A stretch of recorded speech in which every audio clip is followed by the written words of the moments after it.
আসসালামু আলাইকুম। সবাইকে শুভ সকাল। প্রিয় শিক্ষার্থীরা ভালো আছো? আকিব আলহামদুলিল্লাহ স্যার, সুলতান, আপনি কেমন আছেন? আলহামদুলিল্লাহ। রাফিদ শেখ ভালো আছো? জি স্যার, আলহামদুলিল্লাহ ভালো। হাসান জামিল? Yes, sir.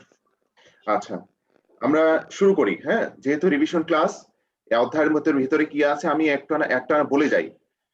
বলে যাওয়ার পরে তোমাদের কোনো প্রশ্ন থাকলে সাথে সাথে জিজ্ঞাসা করবে আবার যে স্যার এটা আবার একটু বলেন। আচ্ছা,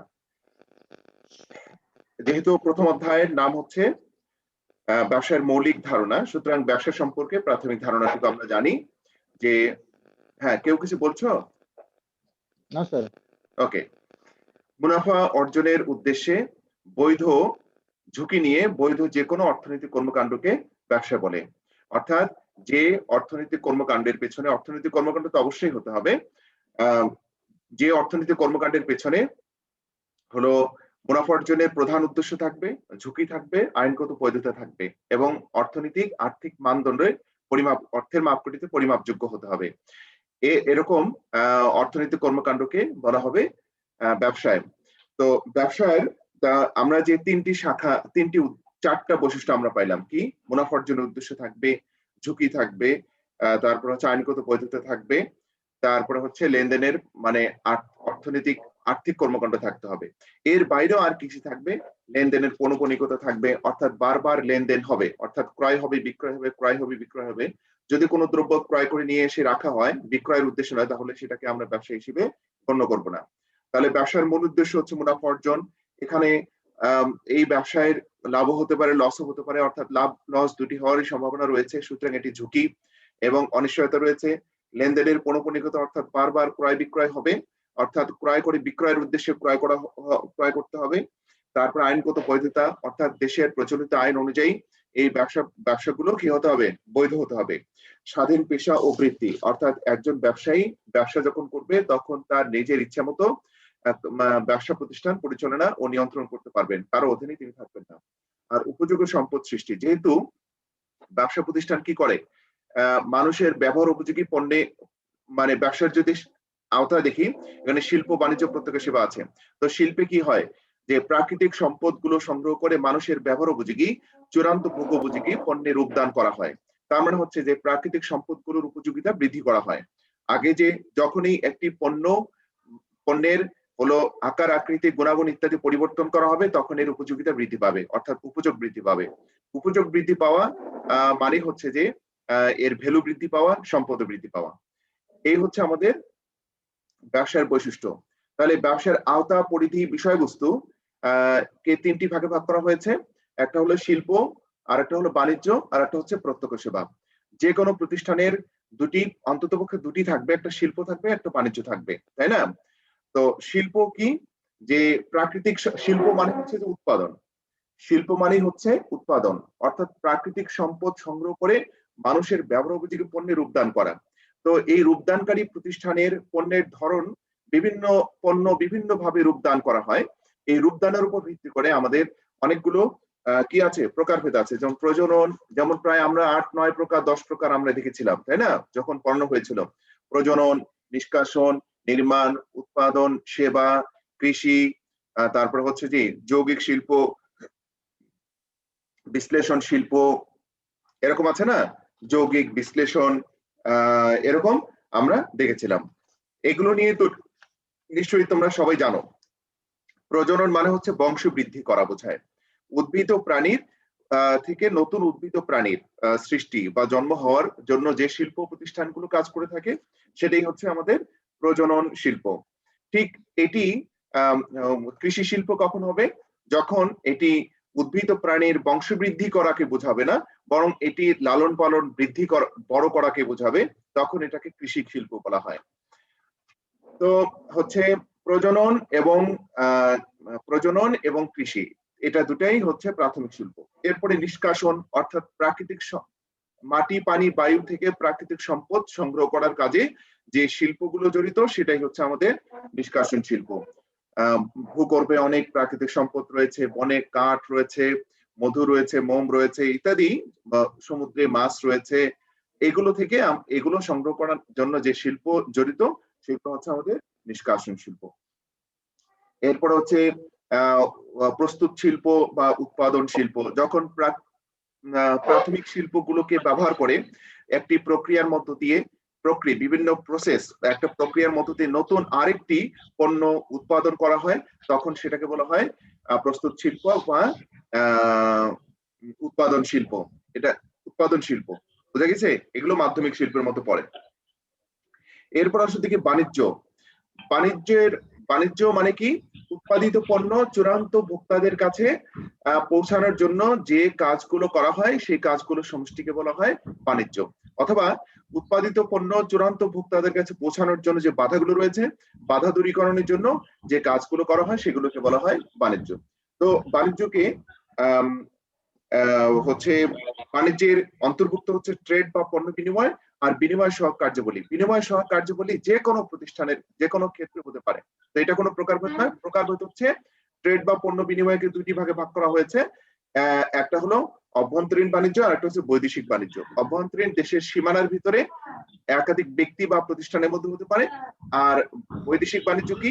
এক দেশ অন্য দেশের সাথে অন্য ব্যক্তি বা প্রতিষ্ঠানের সাথে যে বাণিজ্য হয়ে থাকে আমদানি রপ্তানি, সেটি হচ্ছে আমাদের বৈদেশিক বাণিজ্য। তো অভ্যন্তরীণ বাণিজ্যকে দুটি ভাগে ভাগ করা হয়েছে, একটা হচ্ছে পাইকারি এবং খুচরা। আর বৈদেশিক বাণিজ্যকে দুটি ভাগে ভাগ করা হয়েছে, একটা হলো আমদানি রপ্তানি আর একটা কি পুনরপ্তানি। আমদানি, রপ্তানি এবং পুনরপ্তানি, তাই? হ্যাঁ, আমদানি, রপ্তানি এবং পুনরপ্তানি। ওকে, তাহলে পণ্য বিনিময় সহায়ক কার্যাবলীগুলো কি কি? অর্থাৎ পণ্য বিনিময়কে যে কাজগুলো সহায়তা করে, যে কাজগুলো করলে আমাদের অনেকগুলো বাধা রয়েছে, সে বাধাগুলো দূরীভূত হবে। যেমন আমার উৎপাদিত পণ্য উৎপাদন একটি নির্দিষ্ট স্থান কেন্দ্রিক। এই উৎপাদিত পণ্য আমার প্রত্যন্ত অঞ্চলে গ্রামের লোকদের কাছে পৌঁছাতে চাই, তাহলে পরিবহন করে নিয়ে যেতে হবে। তো পরিবহন আমাদের ওই স্থানগত উপযোগ সৃষ্টি করবে। এরকম গুদামজাতকরণ, পরিবহন, গুদামজাতকরণ, মৌখিকরণ, বিজ্ঞাপন আছে না, প্রমিতকরণ, পর্যায়িতকরণ, এরকম ক্রয় বিক্রয়, উৎপাদন, এই কাজগুলো আমাদের হচ্ছে বাণিজ্যের মধ্যে হয়ে থাকে, ব্যবসার মধ্যে হয়ে থাকে।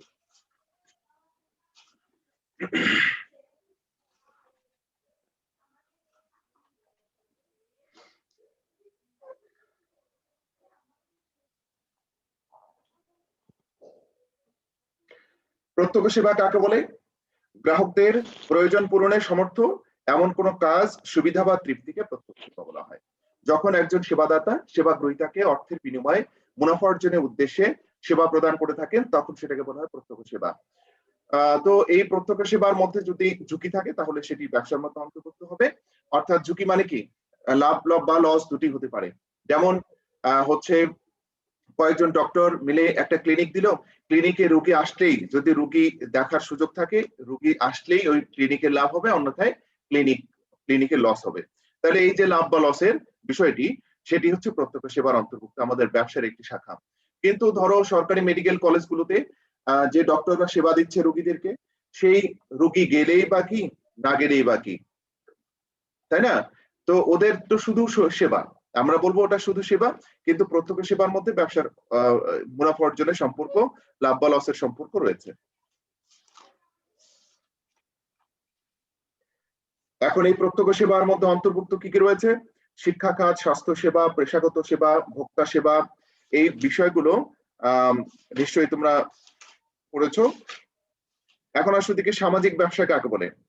যে ব্যবসায় গড়তে ব্যক্তি বা ব্যক্তিবর্গ মূলধন দেন, কিন্তু এর পেছনে মুনাফা অর্জনের কোনো উদ্দেশ্য থাকে না, বরং সমাজের সর্বস্তরের মানুষের কল্যাণ সাধনই এর মূল উদ্দেশ্য, সেই ব্যবসাকে বলা হয় সামাজিক ব্যবসায়। সামাজিক ব্যবসায়ের প্রবক্তাকে? সামাজিক ব্যবসায়ের প্রবক্তা আমাদের শান্তিতে নোবেল বিজয়ী প্রফেসর ডক্টর কি ইউনুস। হ্যাঁ, professor doctor Mohammad Yunus, doctor Mohammad Yunus. তিনি বলছেন যে কোনো ব্যবসায়ের সামাজিক ব্যবসা হিসেবে স্বীকৃতি পেতে চাইলে তাকে 7টি শর্ত অনুসরণ করতে হবে। এই 7টি শর্তগুলো পড়ে নিবে। কার কোনো জিজ্ঞাসা আছে এই অধ্যায়ের ভিতর থেকে? আলাদা করে জিজ্ঞাসা করে রাখছেন? রাফসান,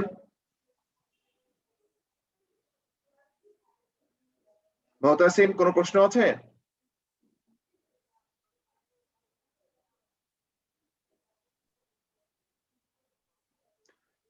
রাফিদ শেখ?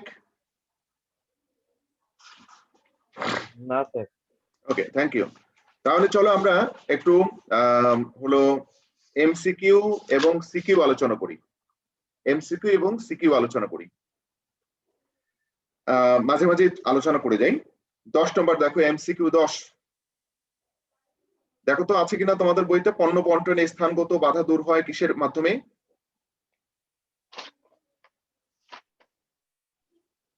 রাফিদ শেখ আছে? পরিবহন স্যার। হ্যাঁ, পরিবহন। 10 জি নম্বর। স্যার। জি স্যার, জি 10 জি নম্বর 10 অ্যান্সার নাম্বার। স্যার। জি স্যার। ও আচ্ছা আচ্ছা আচ্ছা, জাস্ট এ মিনিট। তাহলে তো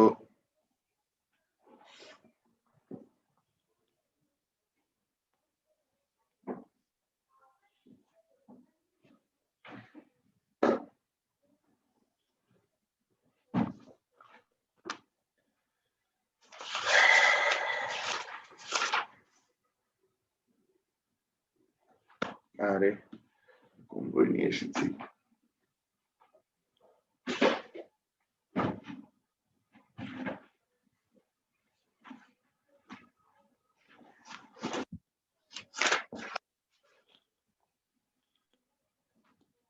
না, ঠিকই তো আছে।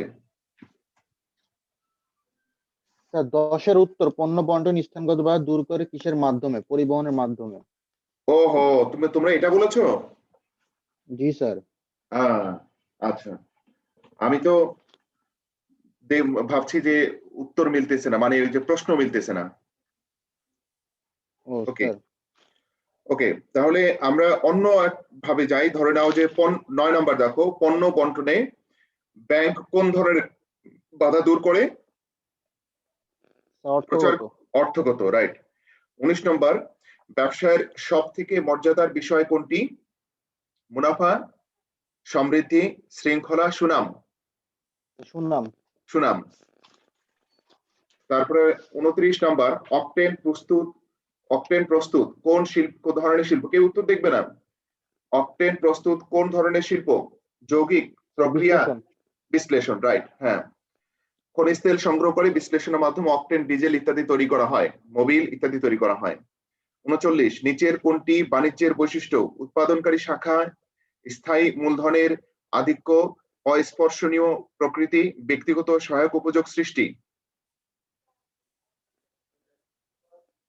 স্যার বাণিজ্যের ব্যক্তিগত বৈশিষ্ট্য। ও সহায়ক উপযোগ সৃষ্টি। 4। হ্যাঁ, ঘ নম্বরটা হবে ব্যক্তিগত ও সহায়ক উপযোগ সৃষ্টি। তারপরে হচ্ছে 29, 39, 49, ব্যবসায় কোন কাজের সমষ্টি? উৎপাদন বন্টন এর সহায়ক কাজের, পণ্য বিনিময় ও সহায়ক কাজের, পণ্য বিনিময় ও বন্টন কাজের, উৎপাদন ও বন্টন কাজের? ব্যবসায়িক কোন কাজের সমষ্টি? উৎপাদন বন্টন। স্যার উৎপাদন বন্টন ও এর সহায়ক কাজের। সহায়ক কাজের হবে, হ্যাঁ। উৎপাদন এবং বন্টন, তাহলে বন্টন বা পণ্য বিনিময় সহায়ক কাজগুলো রয়েছে, তাহলে উৎপাদন, বন্টন এবং এর সহায়ক কাজের। যদিও ঘ নাম্বারটা দেওয়া ঠিক হয়নি এখানে, 49 নম্বর লেখা করার ক্ষেত্রে ঘ নম্বর প্রশ্নের উত্তরটা দেওয়া ঠিক হয়নি, মানে ঘ নম্বর অপশনটা দেওয়া ঠিক হয়নি।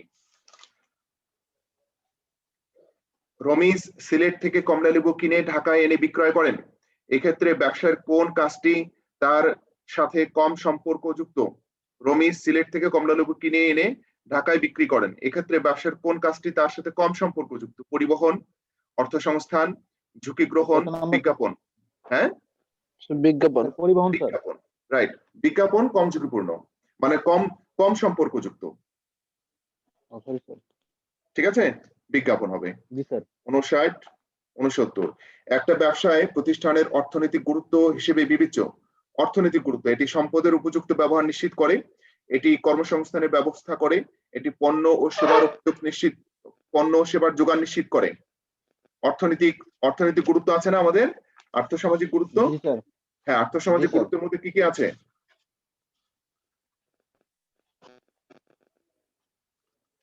বলো। স্যার 1 আর 2। 1 এবং 2 আছে। এটি পণ্য জি ও স্যার। সেবার যোগান নিশ্চিত করে, এটা তো হবে না নাকি? সম্পদের উপযোগ নিশ্চিত না। করে, এটি কর্মসংস্থানের ব্যবস্থা করে থাকে নাকি? জি স্যার।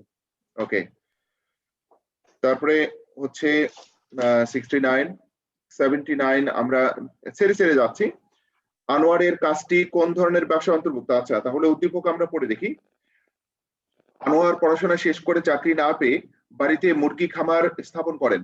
সে বাচ্চা মুরগি কিনে এনে তা বড় হলে বাজারে সরবরাহ করেন। আনোয়ারের কাজটি কোন ধরনের ব্যবসার অন্তর্ভুক্ত?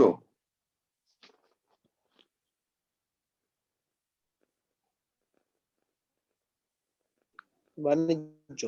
ছাত্র হ্যাঁ? কর্মসংস্থান।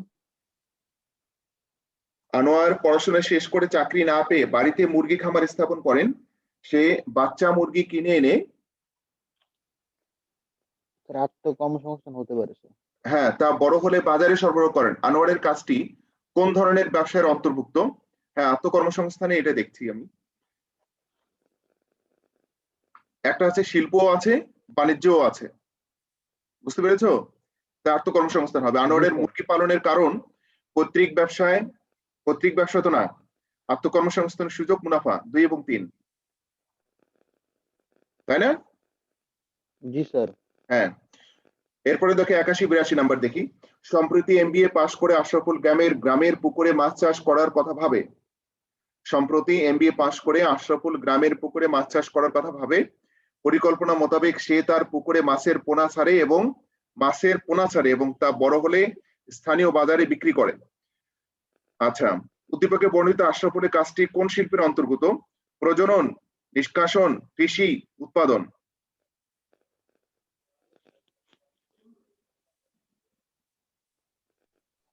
কি হবে? কৃষি। কৃষি হবে অবশ্যই। তোমাকে বুঝে বললা তো? Yes sir. হ্যাঁ, কৃষি হবে। রাফিদ, তোমার কাছে বই আছে? জি স্যার। ওকে, বই দেখো। কৃষি শিল্পের অন্তর্ভুক্ত। কারণ কি? যে এখানে মাছের ডিম থেকে পোনা বা রেণু ইত্যাদি তৈরি করা হয়নি, বরং মাছের পোনা এনে ছেড়েছে, এটা আস্তে আস্তে বড় হয়েছে, তাই না?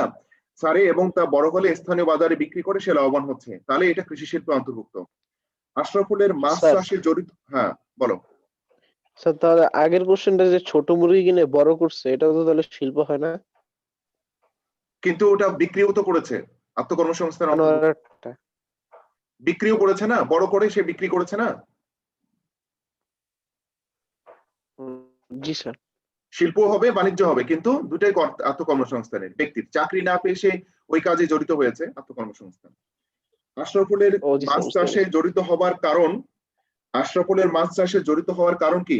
স্তরে বেকার যুবকদের উদ্বুদ্ধকরণ, মাছ চাষে আগ্রহ, আত্মকর্মসংস্থান।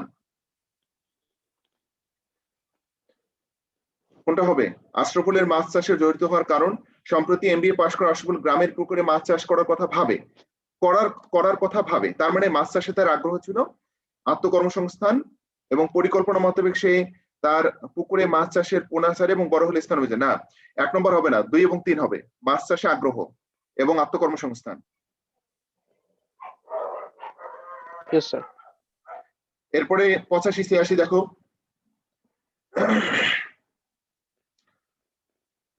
টেকনাফের সৈকত ট্রেডিং সমুদ্র থেকে যারা শামুক, ঝিনুক ইত্যাদি সংগ্রহ করে, তাদের নিকট থেকে তা সংগ্রহপূর্বক শিল্পীদের নিপুণ কারুকাজে বিভিন্ন হস্তজাত সামগ্রী তৈরি করেন। এটি উৎপাদন শিল্পের মতো পড়ে। সেখান থেকে ঢাকার গুলশানের এক অভিজাত স্টোর তা কিনে তাদের শোরুমে রেখে বিদেশি পর্যটক ও আমদানিকারকদের নিকট বিক্রি করে। আচ্ছা, সৈকত ট্রেডিং এর কাজ কোন ধরনের শিল্পের সাথে সম্পর্কযুক্ত? ট্রেডিং এর কাজ সৈকত ট্রেডিং, টেকনাফের সমুদ্র ট্রেডিং সমুদ্র থেকে যারা শামুক, ঝিনুক ইত্যাদি সংগ্রহ করে তাদের নিকট থেকে তা সংগ্রহপূর্বক শিল্পীদের নিপুণ কারুকাজে বিভিন্ন হস্তজাত সামগ্রী তৈরি করে। তার মানে কি? প্রাকৃতিক শিল্প ব্যবহার করে একটা প্রক্রিয়া বা বিভিন্ন প্রক্রিয়ার মধ্য দিয়ে একটি হস্তচালিত শিল্প তৈরি করে। আমরা এটি প্রস্তুত শিল্পের অন্তর্ভুক্ত। কোন শিল্পের? প্রস্তুত বা নিষ্কাশন উৎপাদন? হয় না? হ্যাঁ, নিষ্কাশন স্যার, যে প্রথম যে সমুদ্র থেকে যারা করতেছে শামুক ও ঝিনুক সংগ্রহ করে। টেকনাফের সমুদ্র ট্রেডিং, সমুদ্র থেকে যারা শামুক ঝিনুক তৈরি ইত্যাদি সংগ্রহ করে তাদের কাছ থেকে নেয়।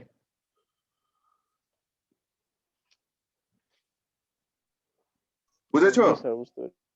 হ্যাঁ, জি জি জি।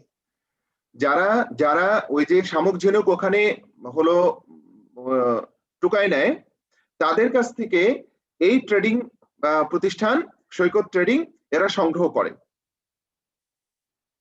আর প্রস্তুত বুঝতে মানে পেরেছি। কি বলতো দিকে আরেক নাম কি? প্রস্তুতির আরেক নাম কি? উৎপাদন শিল্প। রাইট, উৎপাদন শিল্প। তারপরে নিষ্কাশন হবে 86। মনে হয় স্যার এটা। হ্যাঁ হ্যাঁ, 85 নিষ্কাশন হবে মনে হয়। সমুদ্র থেকে শামুক ঝিনুক সংগ্রহ করাটা হচ্ছে নিষ্কাশন, কিন্তু টেকনাফ সমুদ্র ট্রেডিং এর কাজ কিন্তু সমুদ্র থেকে সংগ্রহ করা নয়, বরং সমুদ্র থেকে যাদের কাছ থেকে যারা সংগ্রহ করেছে তাদের কাছ থেকে সংগ্রহ করা।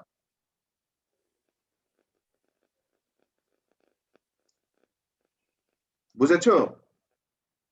জি স্যার। হ্যাঁ, ধরে নাও যে মিস্টার এক্স সমুদ্র থেকে মাছ ধরে, এখন মিস্টার এক্স এর কাছ থেকে ওয়াই কিনে নিয়ে এসে হলো টাউন হলে বিক্রি করছে, তাহলে মিস্টার ওয়াই এর কাজকে তুমি কি বলবে? নিষ্কাশনের কাজ বলবে?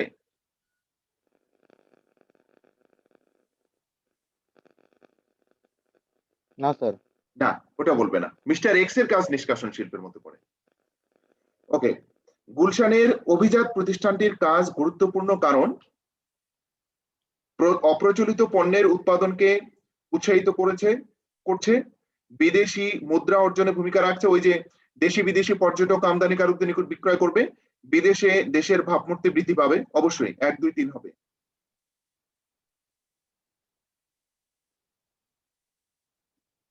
বুঝতে পেরেছো? জি স্যার। ওকে, তাহলে এবার আমরা চলো ক্রিয়েটিভ কোশ্চেনের দিকে যাই। তোমাদের কাজ কিন্তু থাকবে যেদিন যে চ্যাপ্টার পড়ানো হবে দয়া করে তোমরা বাসায় বসে এই ক্রিয়েটিভ কোশ্চেন উত্তরগুলো তোমরা বের করবে, বের করে উত্তরের সাথে যদি মিলাতে চাও মিলাবে, যদি কারো কোনো কনফিউশন থাকে যে স্যার এটা ঠিক আছে কিনা নেক্সট ক্লাসে জিজ্ঞাসা করবে। হ্যাঁ, বুঝতে পেরেছো? তোমাদের আগ্রহ চাই, তোমাদের প্রশ্ন চাই। ওকে, আমরা মনে হয় ক্লাসে এগুলো আলোচনা করেছিলাম তাই না? 1 2 3 4 5 6 7 8 এরকম করে, মনে আছে? জি স্যার। হ্যাঁ মনে আছে। তাও আমরা আরেকবার আলোচনা করি দ্রুত, 3 4টা মনে হয় আলোচনা করতে পারবো। লেখাপড়া শেষ করা দুই বান্ধবীর একজন মিস ইতি অর্থ থাকা সত্ত্বেও প্রাকৃতিক ও অপ্রাকৃতিক নানা বিপদের কথা চিন্তা করে ব্যবসায় নামলো না। বলো, প্রাকৃতিক ও অপ্রাকৃতিক অনেক বিপদ রয়েছে, এই চিন্তা করে সে নামলো না, তাহলে কি তার কোন ধরনের মানসিকতা নেই? ঝুঁকি গ্রহণ করার মানসিকতা কি ছিল? মানসিকতা নেই। হ্যাঁ, ঝুঁকি গ্রহণ করার মানসিকতা নেই। প্রাকৃতিক অপ্রাকৃতিক অনেক বিপদ রয়েছে, তার মানে ঝুঁকি রয়েছে, এই ঝুঁকির কথা চিন্তা করে ব্যবসায় নামলো না, তার মানে ঝুঁকি গ্রহণ করার মানসিকতা তার মধ্যে নেই। কিন্তু অপর বান্ধবী মিস বিথি হচ্ছে স্বাধীনভাবে চলা এবং দ্রুত নিজেকে প্রতিষ্ঠিত করার জন্য নিজে পুঁজি ও ব্যাংক ঋণের মাধ্যমে একটা পোশাক কারখানা গড়ে তোলেন, তাই না? নিজের পুঁজি আছে এবং ব্যাংক থেকে ঋণ নিয়েছে, তাহলে ব্যাংক থেকে ঋণ নেওয়া তো একটা অনেক বড় ঝুঁকির বিষয়, আর্থিক ঝুঁকি তৈরি হয়। বর্তমানে তিনি 11টি পোশাক শিল্পের মালিক এবং দেশের অন্যতম একজন করদাতা। তাহলে খেয়াল করো যে উদ্দীপকে ইতি ব্যবসার কোন বৈশিষ্ট্যের কারণে লিপ্ত হলো না? কোন বৈশিষ্ট্য?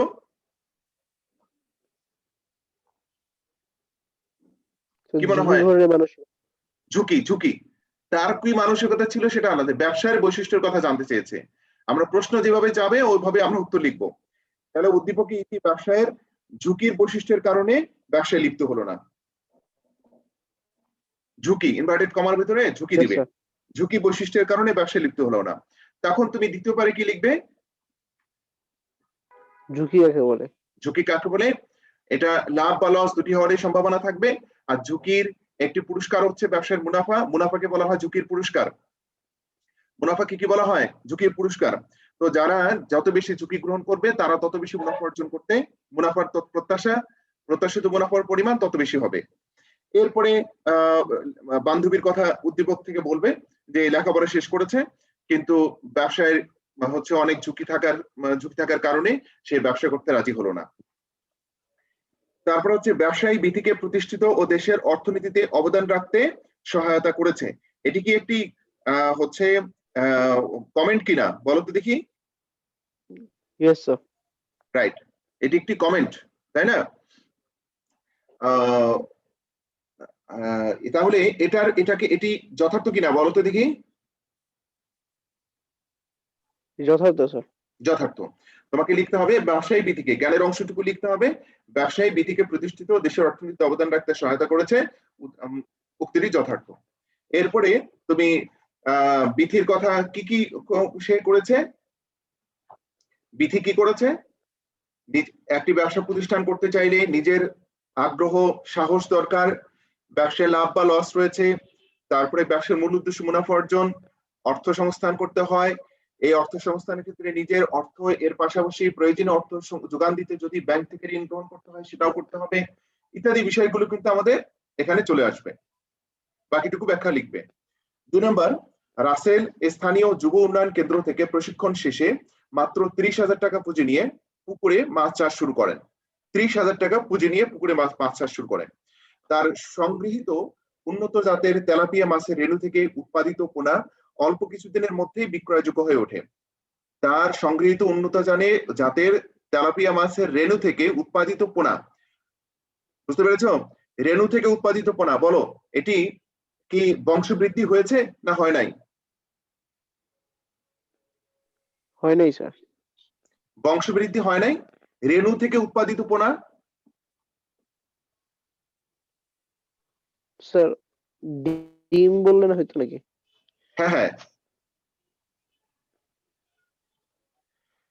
রেণু থেকে উৎপাদিত পোনা অল্প কিছুদিনের মধ্যেই বিক্রয়যোগ্য হয়ে ওঠে। স্থানীয় মাছ চাষিরা যাতে পোনাগুলো ভালো পায় সেজন্য রাসেল কৃত্রিম উপায়ে পোনাগুলো সংরক্ষণ করেন, এতে তার পোনার চাহিদা বৃদ্ধি পেতে থাকে। অর্থ স্বল্পতার কারণে এই বাড়তি চাহিদা মেটানো তার পক্ষে সবসময় সম্ভবপর হয়ে ওঠে না। তাহলে আমরা কি বলতে পারি যে রাসেল কোন ধরনের শিল্পের সাথে জড়িত? রাসেল কোন ধরনের শিল্পের সাথে জড়িত? দেখো গ নম্বর বলেছে শিল্পের নাম, শিল্প বলছে, এখন শিল্পের প্রকারভেদের কথা বলতে বলেছে।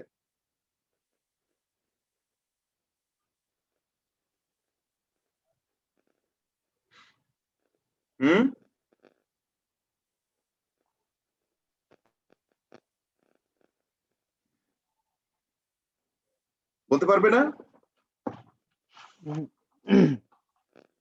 কোন ধরনের শিল্পের সাথে জড়িত?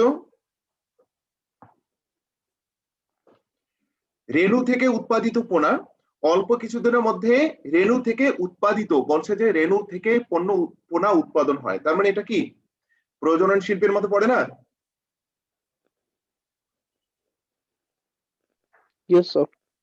হ্যাঁ, প্রজনন শিল্পের মধ্যে পড়ে। বলতে হবে রাসেল কোন ধরনের শিল্পের সাথে জড়িত? রাসেল প্রজনন শিল্পের সাথে জড়িত। আকিব সুলতান বুঝতে পারছো? জি স্যার। রাসেল কোন শিল্পের সাথে জড়িত? প্রজনন শিল্প স্যার। প্রজনন শিল্পের সাথে জড়িত। কেমনি বুঝলাম? তার সংগৃহীত উন্নত জাতের তেলাপিয়া মাছের পোনা রেণু থেকে উৎপাদিত পোনা, রেণু থেকে পোনা উৎপাদন করে। আর আমরা কি করি? পোনা সংগ্রহ করে যদি পুকুরে ছাড়ি, সেইটা পুকুরে যদি বড় হয় সেইটা কৃষি শিল্প। কিন্তু রেণু থেকে যখন পোনা উৎপাদন হবে সেটা তখন হয়ে যাবে আমাদের কি প্রজনন শিল্প। এরপরে ক্রেতাদের বাড়তি চাহিদা পূরণের জন্য রাসেলের করণীয় উদ্দীপকের আলোকে মূল্যায়ন করো। আচ্ছা, বাড়তি চাহিদা পূরণ করতে পারছে না, কি কারণ বলো তো দেখি? অর্থ স্বল্পতা। অর্থ স্বল্পতা রয়েছে। অর্থ স্বল্পতার কারণে বাড়তি চাহিদা মেটানো তার পক্ষে সবসময় সম্ভবপর হয়ে ওঠে না। তাহলে কি করতে হবে? অর্থ যোগান দিতে হবে। আচ্ছা, অর্থ কোথা থেকে যোগান দিতে পারে? নিজস্ব অর্থ নিশ্চয়ই নাই। নিজের অর্থ থাকলে তো আর এই উদ্দীপকে এই কথাটা আসতো না। নিজের অর্থ কি আছে তাহলে?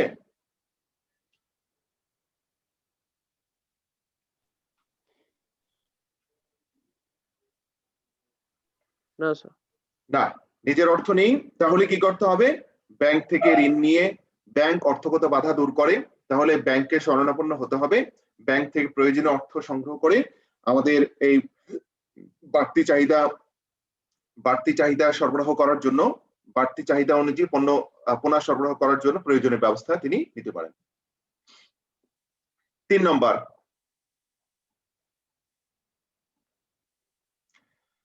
স্বপন ও তাহসিন দুই বন্ধু ইন্টারমিডিয়েট পাশ করে আর লেখাপড়া করেনি। স্বপন ও তাহসিন ইন্টারমিডিয়েট পাশ করে আর লেখাপড়া করেনি, দুজনেই ব্যবসা করছে। স্বপন তার বাবার ছোট মুদির দোকানে বসে, সে গঞ্জে বড় দোকান থেকে একত্রে মাল কিনে দোকানে নিয়ে আসে। আচ্ছা বলো দেখি, গঞ্জে দোকান থেকে একত্রে মাল কিনে নিয়ে এসে দোকানে নিয়ে আসে, আর তা অল্প অল্প করে গ্রাহকের নিকট বিক্রি করে। অন্যদিকে তাহসিন নিজে ছোট্ট একটা বেকারি করেছে, কয়েকজন শ্রমিক নিয়ে কাজ শুরু করলেও বাজারে তার ব্রেড ও বিস্কুট জনপ্রিয়তা পাওয়ায় তার ব্যবসা প্রসারিত হচ্ছে। আচ্ছা বলো দেখি,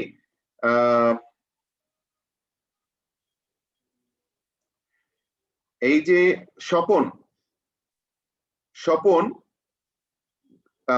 গঞ্জে বড় দোকান থেকে মাল কিনে এনে একটা দোকানে নিয়ে আসে আর অল্প অল্প করে গ্রাহকদের নিকট বিক্রয় করে, তার মানে খুচরা ব্যবসা করে থাকে হচ্ছে স্বপন।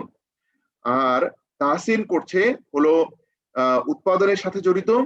তাহসিন উৎপাদনের সাথে জড়িত কারণ হচ্ছে কি, বেকারি দিয়েছে মানে কি, রুটি বিস্কুট এগুলো উৎপাদন হয় না?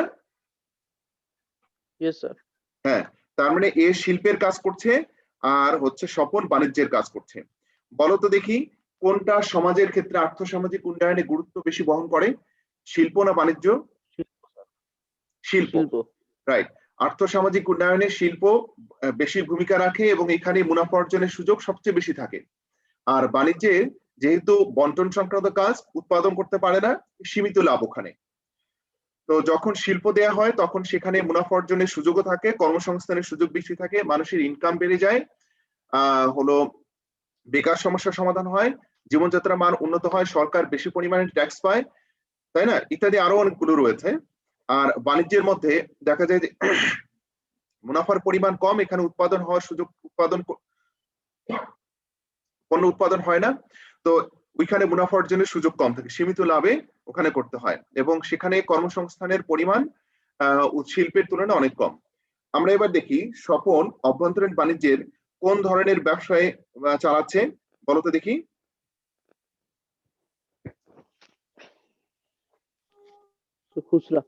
খুচরা। অভ্যন্তরীণ বাণিজ্য মানে কি, একটি নির্দিষ্ট ভৌগোলিক সীমানার মধ্যে বা দেশের ভৌগোলিক সীমানার মধ্যে যে ব্যবসা বাণিজ্যগুলো হয়ে থাকে সেগুলো হচ্ছে খুচরা ব্যবসায়, অভ্যন্তরীণ বাণিজ্য।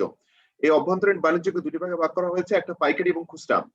পাইকারদের সাথে সরাসরি উৎপাদকদের সাথে সম্পর্ক থাকে এবং খুচরা ব্যবসায়ীর সাথে সম্পর্ক থাকে। আর খুচরা ব্যবসায়ীদের সাথে সম্পর্ক থাকে কি, পাইকারি ব্যবসায়ী এবং চূড়ান্ত ভোক্তাদের কাছে। খুচরা ব্যবসায়ী পাইকারি ব্যবসায়ীদের কাছ থেকে বড় লটে পণ্য ক্রয় করে নিয়ে আসে এবং চূড়ান্ত ভোক্তাদের যারা রয়েছে তাদের কাছে ছোট ছোট আকারে বিক্রি করে, যার যেমন চাহিদা রয়েছে। বুঝতে পেরেছ? তার মানে স্বপন অভ্যন্তরীণ বাণিজ্যের অধীন খুচরা ব্যবসায় চালাচ্ছে, অভ্যন্তরীণ বাণিজ্যের অধীন খুচরা ব্যবসায় চালাচ্ছে। ব্যবসার ধরন বিবেচনায় তাহসিনের ব্যবসায় দেশের আর্থসামাজিক উন্নয়নে অধিক ভূমিকা রাখতে সমর্থ হবে। উক্তিটি যথার্থ, যেহেতু একটা উক্তি দিয়েছে সুতরাং এই উক্তিটি যথার্থ কি যথার্থ নয়, বলো। যথার্থ স্যার। রাইট, উদ্দীপক পড়ে তুমি বুঝতে পেরেছো এটি একটি যথার্থ। কারণ হচ্ছে কি, ওই যে তাহসিন নিজে একটা বেকারি দিয়েছে, বেকারি করার জন্য প্রয়োজনীয় অর্থ হচ্ছে এটাও সংগ্রহ করেছে, তারপরে হচ্ছে কিছু শ্রমিক নিয়োগ দিয়েছে, তাহলে বেকার সমস্যার সমাধান হয়েছে, ওই বেকার লোকদের অর্থ ইনকামের সুযোগ তৈরি হয়েছে, বিস্কুট এবং ব্রেড তৈরি হয়। এর সাথে অনেকগুলো বিষয় জড়িত থাকে। কি কি বিষয়গুলো রয়েছে আর্থসামাজিক, অর্থনৈতিক এবং সামাজিক দৃষ্টিকোণ থেকে, সেটা ব্যাখ্যা করতে হবে। আচ্ছা, সৃজনশীল 4 দেখো, মিস্টার আমিরুল আর্থিক ক্ষতির সম্ভাবনা থাকা সত্ত্বেও মুনাফা অর্জনের উদ্দেশ্যে 2012 সাল থেকে পণ্যদ্রব্য ক্রয় বিক্রয় করে আসছেন। বলো দেখি, পণ্যদ্রব্য ক্রয় বিক্রয় করে আসা এটি কোন আওতার মধ্যে পড়ে, ব্যবসার, শিল্প না বাণিজ্য?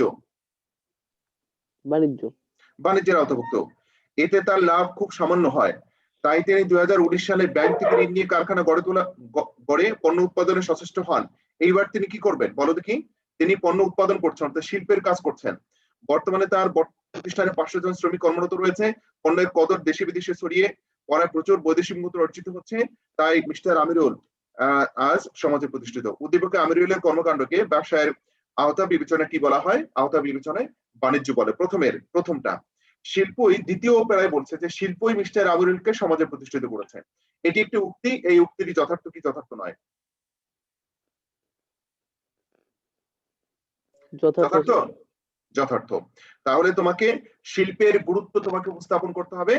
আর ওইখানে বাণিজ্য কাকে বলে, বাণিজ্যের কি কি বৈশিষ্ট্য রয়েছে সেগুলো ছোট ছোট করে লিখতে হবে। উদ্দীপকে সেই বৈশিষ্ট্যগুলো আমরা খুঁজে পাই কিনা সেগুলো তৃতীয় পারে লিখতে হবে। আর ঘ নম্বরে তোমার শিল্পের গুরুত্ব উপস্থাপন করতে হবে উদ্দীপক অনুযায়ী। ঠিক আছে? ওকে, তাহলে এখন তোমরা যেটা করবে আগামী দিন, আমি কিন্তু এই যে সৃজনশীল প্রশ্নগুলোর ক খ ধরবো, গ ঘ ধরবো। ঠিক আছে? তোমরা যে কোনো জায়গা থেকে প্রশ্ন যদি থাকে অবশ্যই প্রশ্ন আমাকে করবে নেক্সট দিন। ঠিক আছে আকিব সুলতান? Yes sir. হ্যাঁ, বৃহস্পতিবার সেকেন্ড পেপার, মঙ্গলবার ফার্স্ট পেপার, মনে রাখবে। জি স্যার। ওকে, তাহলে তোমাদেরকে অসংখ্য ধন্যবাদ। সবাই ভালো থাকো। আল্লাহ হাফেজ। আসসালামু আলাইকুম। ওয়ালাইকুম আসসালাম। আসসালামু আলাইকুম স্যার। ওয়ালাইকুম আসসালাম।